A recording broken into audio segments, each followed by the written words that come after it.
महंगा पड़ा typing test विफलता पदोन्नति पाइथिबा तीन किराणी को पुणी मूल पियोन पदवी को दियागला अवन्नति। कानपुर जिलापाल कार्यालय यह घटना को नहीं चर्चा आरंभ होईछि।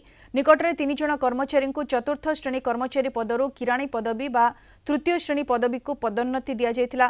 तेबे किराणी पदवी पई आवश्यक थिबा हिंदी और इंग्राजी टाइपिंग परीक्षा रे सेमाने विफल होइथिले। प्रथम थर परीक्षा रे विफल हेबा परे सेमानकर दरमा वृद्धि को रोकी दिया जायतिला। परे सेमानंकु आउ थरे टाइपिंग शिखी परीक्षा देबाको कहा जायतिला। द्वितीय सुजोग रे मध्य विफल हेबारु 3 जन किराणी विरोध रे कड़ा कार्यानुष्ठान निछंती कानपुर जिलापाल।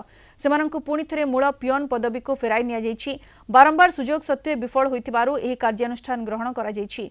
सरकारी कार्य रे दक्षता और निर्धारित योग्यता बजाय रखिबा जरूरी बोली जिला प्रशासन पक्षरु स्पष्ट करा जायछि।